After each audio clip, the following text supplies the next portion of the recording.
औज़ुबिल्लाहिमिनश्शैतानिर्रजीम बिस्मिल्लाहिर्रहमानिर्रहीम। स्टूडेंट्स, आज का जो हमारा टॉपिक है वो है domain and range of a function. तो आपके जहन में सबसे पहले ये कुछ क्वेश्चन होने चाहिए जिनकी सोल्यूशन आप यहाँ तलाश कर रहे हैं। सबसे पहला क्वेश्चन ये है कि हमें वो कंसेप्ट डेवलप हो जाएं जिनकी मदद से हम डोमेन और रेंज को पता कर सकें। मैं यहाँ कुछ मैथमेटिकल फंक्शन लिखता हूँ। फॉर एग्ज़ाम्पल नंबर 1 पे कि मुझे एक फंक्शन दे दिया गया है x² + 2 और मैं इसे f(x) लिख लेता हूँ। ये जो फंक्शन है मुझे इसकी डोमेन और रेंज पता करनी है, डोमेन ऑफ f और रेंज ऑफ f। इसी तरीके से सम अदर फंक्शन ले लेते हैं, जैसे f(x) = √x+1। और भी हम कुछ डिफरेंट टाइप के क्वेश्चन लेंगे और उनकी डोमेन और रेंज को 1 बाय 1 डिस्कस करेंगे। तो स्टूडेंट्स, ये होगा हमारा ये लेक्चर जिसमें हम डोमेन और रेंज को पढ़ने जा रहे हैं। सबसे पहली बात ये कि स्टूडेंट, डोमेन और रेंज का जहाँ तक ताल्लुक़ है, इसको समझने के लिए कुछ पॉइंट्स आपको जानने ज़रूरी हैं। सबसे पहली बात ये कि आपको ये समझना ज़रूरी है कि जो फंक्शन है, फंक्शन क्या होता है। तो आपको फंक्शन जो है वो दो तरह से हो सकता है, एक रियल वैल्यू और एक कॉम्प्लेक्स वैल्यू। जैसे आप देखते हैं f(z) जो है ये कॉम्प्लेक्स वैल्यू फंक्शन है जिसको z की वैल्यू जो है, अगर यहाँ z² लिखा हो तो z की जगह हम a + i पुट करते हैं और इसके ऊपर ये स्क्वायर है। और ये इस तरह का जो फंक्शन होता है जिसमें कॉम्प्लेक्स आता है, इसे कॉम्प्लेक्स वैल्यू फंक्शन कहते हैं। और दूसरा ये वाला जो फंक्शन है जिसमें हम रियल नंबर यूज़ करते हैं, उसे रियल वैल्यूड फंक्शन कहते हैं। अब हमारा क्वेश्चन ये है कि हमसे पूछा जाए कि फ़ंक्शन की दो टाइप्स बताएं जिनके, जैसे कॉम्प्लेक्स वैल्यूड फंक्शन कौन सा है और रियल वैल्यूड फंक्शन कौन सा है। तो इस पर्पज़ के लिए आपको ये पता है कि इस टॉपिक में हम जो है रियल वैल्यूड फंक्शन की डोमेन और रेंज फाइंड करेंगे। और इनकी जो डोमेन और रेंज है, यही कॉन्सेप्ट हर जगह यूज़ होगा मैथमेटिक्स में थ्रू आउट, और या अदर साइंस सब्जेक्ट में आप डोमेन और रेंज के सेम मीनिंग को लेके चल रहे होते हैं। अब ये है कि आप क्या सोच रहे हैं, मतलब आप इस बात को सोच रहे होते हैं कि डोमेन और रेंज का ताल्लुक सॉल्यूशन के साथ नहीं होता। डोमेन और रेंज का ताल्लुक बेसिकली हमारी थाट पे है। मसलन हमें एक क्वेश्चन दे दिया गया है, जैसे ये फंक्शन है कोई f(x) = x² + 2। हमें ये कहा गया है कि इसकी डोमेन निकालें। तो डोमेन क्या चीज़ होती है? Domain of f। तो याद रखें, डोमेन का मतलब होता है ऐसी वो तमाम वैल्यू जो x की जगह सब्सिट्यूट करें और फंक्शन अनडिफाइंड ना हो। x की जगह कौन कौन सी ऐसी वैल्यू पुट करें, रियल वैल्यू, जो फंक्शन अनडिफाइंड ना हो। तो स्टूडेंट्स, आपको पता है कि इस x की जगह जो मर्ज़ी वैल्यू रख लें तो ये फंक्शन अनडिफाइंड किसी भी केस में नहीं होता। तो इसलिए आप कहते हैं कि x की जगह तमाम रियल नंबर हम पुट कर सकते हैं। तो इससे ये पता चला कि गिवन जो फंक्शन है इसकी डोमेन R है। लेकिन अगर अदरवाइज़ मुझे ये वाला फंक्शन दे दिया जाए f(x) = 1/x² + 2, तो अब मुझे पता है कि अब मुझसे को पूछे तो कि इसमें आप क्या क्या पुट कर सकते हैं जिसके ऊपर फंक्शन अनडिफाइन होता है। तो मैं कहता हूँ अगर मैं इसकी जगह 0 पुट कर दूँ यहाँ पे, इफ़ x = 0, तो देन ये फंक्शन अनडिफाइन हो जाता है। ये क्या हो जाएगा? अनडिफाइन। जब ये अनडिफाइन हो जाए तो इन दैट केस हम कहते हैं कि को पूछे अब इसकी डोमेन क्या है, तो हम कहते हैं इसकी डोमेन रियल नंबर तमाम हैं लेकिन उसमें 0 इंक्लूड नहीं है। 0 को निकाल देते हैं रियल नंबर में से, क्योंकि 0 पुट करने से फंक्शन अनडिफाइन हो जाता है। अब मैं कुछ और एग्जांपल्स लेता हूं और मैं उनको 2-3 एग्जांपल को डिस्कस करता हूं, उनकी डोमेन को, और फिर उसके बाद हम रेंज पे जाएंगे। यहाँ पे एक क्वेश्चन दिया हुआ है x + 1 / √x - 1। ये जो फंक्शन दिया हुआ है, हमसे पूछा गया इसकी डोमेन बताएं। स्टूडेंट, दो पॉइंट्स आप मेन सोचा करते हैं। नंबर 1, अनडिफाइन, किस पॉइंट के ऊपर हो रहा है वो, और नंबर 2 पे किस पॉइंट के ऊपर हमें इमेजिनरी आंसर दे रहा है, यानी आयोटा दे रहा है। ये दोनों पॉइंट हमने ढूंढने हैं। अब याद रखें स्टूडेंट्स कि अगर मैं x की जगह 1 पुट करता हूँ, x = 1 पुट करता हूँ, तो मेरा फंक्शन अनडिफाइन हो रहा है। और x की जगह अगर मैं x को <1 चूज़ करता हूँ तो मुझे वो आयोटा आंसर दे रहा है। आप इसको देखें तो आयोटा देगा। कैसे? कि जैसे यहाँ पे मैं 1 से लेस वैल्यू को रखता हूँ तो मेरा आंसर जो है वो नीचे आयोटा आ जाएगा। तो इसका मतलब ये है कि ये दो चीज़ें जो है ना, x से छोटे नंबर और x = 1, इसके ऊपर ये फंक्शन जो है ना गड़बड़ कर रहा है। क्यों कि एक तो अगर ये रखने से इमेजिनरी आंसर दे रहा है और ये रखने से अनडिफाइन हो रहा है। ये दोनों चीज़ें मैं रियल नंबर से निकाल दूंगा, यानी रियल नंबर में से मैंने 1 भी माइनस कर देना है और x से छोटे नंबर भी जो होंगे वो भी बाहर निकाल देने हैं मीन। तो अब मैं इसको थोड़ा सा लिखने का तरीका आपको बता दूं, पैटर्न बता दूं। तो आप अगर इसको गौर से देखें तो ये रियल लाइन है, इस रियल लाइन में ये माइनस इन्फिनिटी से प्लस इन्फिनिटी। तो अब आपसे ये कहा गया कि जैसे यहाँ 1 है कहीं, तो 1 से छोटे मीन इस साइड पे जितने भी नंबर हैं वो सारे के सारे इसमें शामिल नहीं होंगे, क्योंकि छोटे रखने से आयोटा आंसर आ रहा है और 1 रखने से अनडिफाइन हो रहा है। तो इससे पता ये चला कि ये जो फंक्शन है इसकी जो डोमेन है वो क्या है, वो 1 से लेके इन्फिनिटी तक है, लेकिन हम इसको ओपन इंटरवल में लिखेंगे। अब आपका सवाल है ओपन इंटरवल में क्यों, इसको ऐसे क्यों नहीं लिखते, यानी आपने इस बात को समझना है कि इसकी जो डोमेन है वो ऐसे क्यों है, डोमेन ऑफ एफ ऐसे क्यों है। तो मैं इसका आंसर आपको प्रोवाइड करता हूँ, ये ऐसे क्यों है। थोड़ा सा मुझे आपको इंटरवल के बारे में पहले बताना पड़ेगा। जो इंटरवल जो होता है स्टूडेंट, जब आप इस तरह का इंटरवल लिखते हो 1 से इन्फिनिटी, इसका मतलब होता है इसमें 1 भी इंक्लूड नहीं है और इन्फिनिटी भी इंक्लूड नहीं है। लेकिन अगर आप इंटरवल को ऐसे लिखते हैं तो इसका मतलब होता है कि 1 भी इंक्लूड है और इन्फिनिटी भी इंक्लूड है।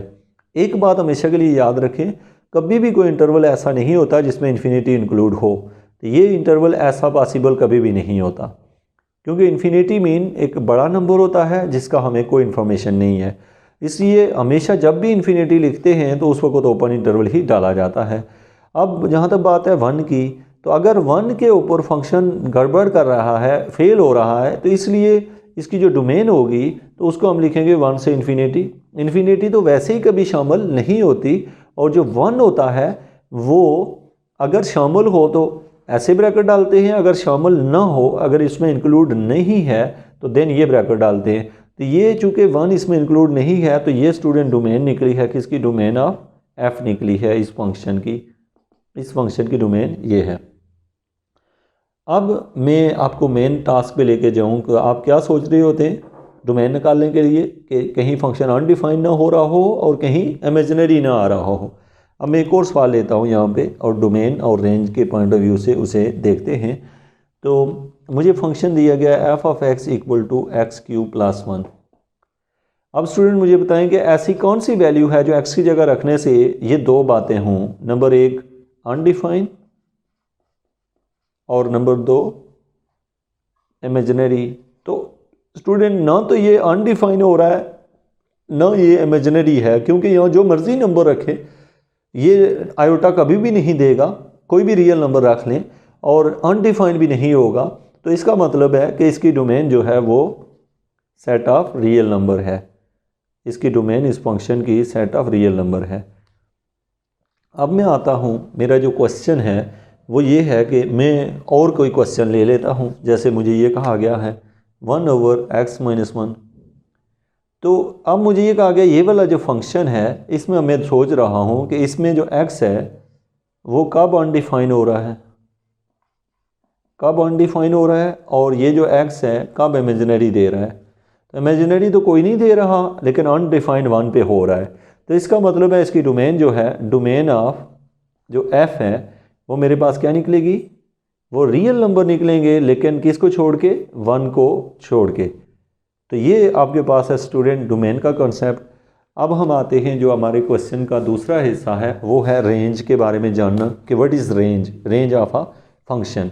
तो पहले अब हम जनरली, आप चूँकि बेस बन चुकी है आपकी डोमेन के बारे में, अब आपने सोचना शुरू करना है कोई फंक्शन दिया हो, अगर उस फंक्शन में जो वैल्यू दी हुई है ये वैल्यू है, तो इस फंक्शन की डोमेन पहले बताएं आप बच्चों। तो आपने सोचना है कि x जो है किस पे अनडिफाइन हो रहा है, अनडिफाइन और इमेजिनरी।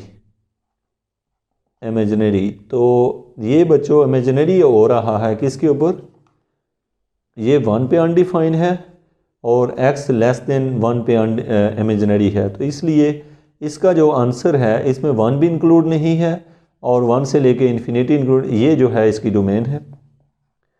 इसको हमने ऐसे लिखा, डोमेन ऑफ एफ ये है।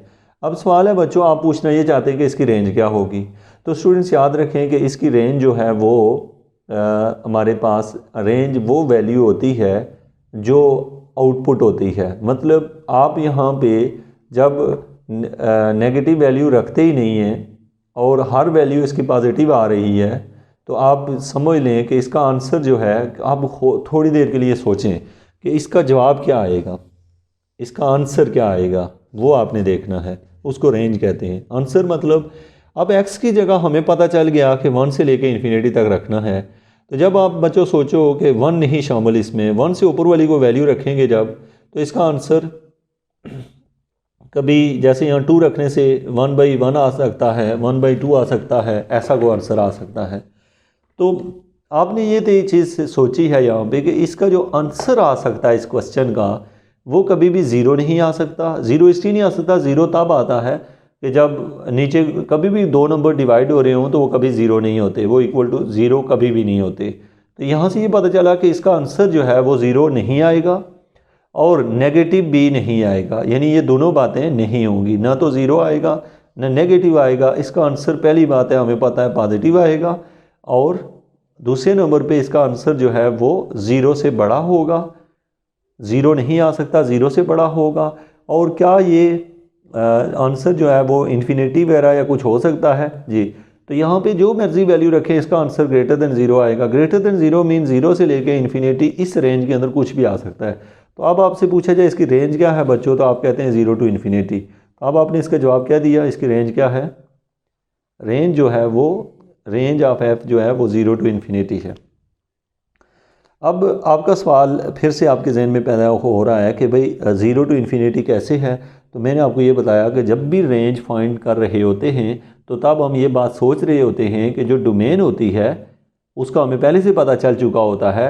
हम कहते हैं वो पुट करने से क्या जवाब आएगा, तो हमें ये देख के पता चल जाता है कि जब हमने कोई नेगेटिव नंबर रखना ही नहीं है तो इस, और 1 भी यहाँ नहीं रखना, तो ये एक तो ज़ीरो भी कोई नहीं आएगा और नेगेटिव जवाब तो इसका कोई आएगा ही नहीं। तो जवाब सारे पॉजिटिव आएंगे और ज़ीरो से बड़े ही आएंगे। तो इसलिए 0 से लेकर इन्फिनिटी तक इस फंक्शन की रेंज है। अब मैं एक और क्वेश्चन लेता हूँ जिसमें आपको डोमेन और रेंज के दोनों कॉन्सेप्ट क्लियर करूँ।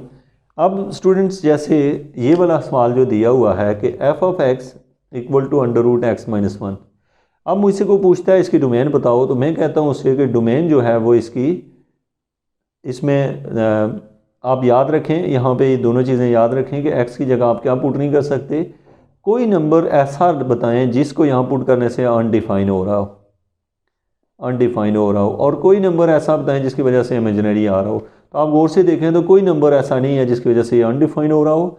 हाँ, एक नंबर है, यानी कि 1 या 1 से कम कीमत रखने से x जो है अगर 1 रखेंगे या 1 से कम रखेंगे, 1 से कम रखेंगे तो इमेजिनरी आ जाएगा। तो आपको पता ही चला कि इसकी जो डोमेन है वो मेरे पास आई है, डोमेन ऑफ जो f है वो कितनी निकलेगी, यानी कि हम इसकी जगह नेगेटिव नंबर नहीं रख सकते 1 से लेके इन्फिनिटी तक, या फिर हम 0 वगैरह भी नहीं रख सकते 1 से ऊपर 1 से लेके, बल्कि इस नंबर के अंदर हम 1 भी रख सकते हैं क्योंकि 1 के अंदर 1 से लेके इन्फिनिटी तक। तो स्टूडेंट्स ये इसकी क्या है, डोमेन निकली है। इसमें 1 शामिल है, 1 पुट करने से इसका आंसर 0 आ जाता है, तो जो कि ना तो इमेजिनरी आता है ना अनडिफाइन आता है।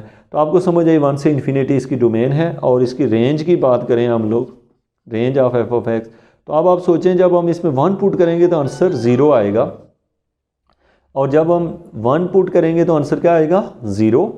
जब 1 से बड़ी वैल्यू पुट करेंगे तो हमेशा आंसर पॉजिटिव आएगा। तो इसका मतलब है इसका रेंज जो होगी वो 0 से लेके इन्फिनिटी तक होगी, और 0 इंक्लूड होगा, इन्फिनिटी कभी इंक्लूड नहीं होती। तो ये स्टूडेंट्स आपकी कुछ एग्जांपल्स थी। एक और सिंपल एग्जांपल ले लेता हूँ जो आपको डोमेन और रेंज में मसला कर सकती है। ये हमारी आज की लास्ट एग्जांपल होगी।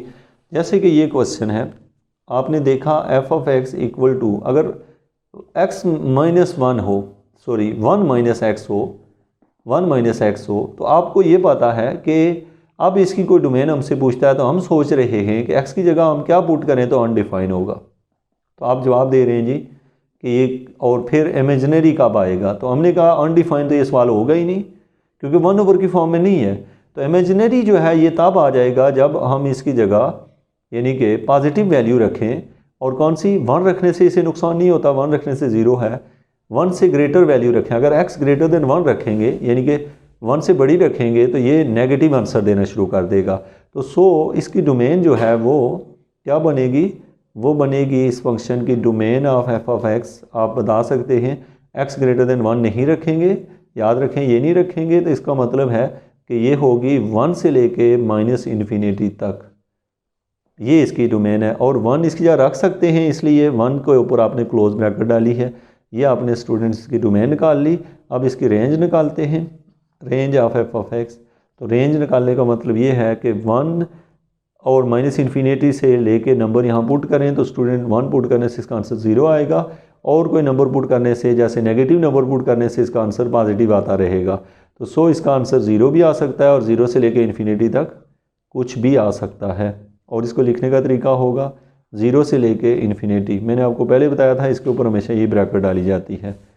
और तरतीब में रखा करें हमेशा, माइनस जो आप जब तरतीब लिखते हैं तो इस साइड पे माइनस इन्फिनिटी होता है, इस साइड पे अगर 1 है तो आप हमेशा इंटरवल ऐसे बनाते हैं, इधर 1 है अगर ऐसे, और दूसरा जो इंटरवल है 1 से इन्फिनिटी। मतलब कभी भी नेगेटिव इन्फिनिटी इस साइड पे नहीं आ सकती, क्योंकि डायरेक्शन के लिहाज से ये जो इंटरवल होता है वो इस तरह होता है और ये इस तरह होता है। तो ये था स्टूडेंट्स आपकी डोमेन और रेंज के रिलेटेड क्वेश्चन। अगर आपको कोई प्रॉब्लम आ रहा है डोमेन या रेंज फाइंड करने में, आप कमेंट करें, लाइक ज़रूर करें और वीडियो को शेयर ज़रूर कीजिएगा। Thank you very much for watching education for all.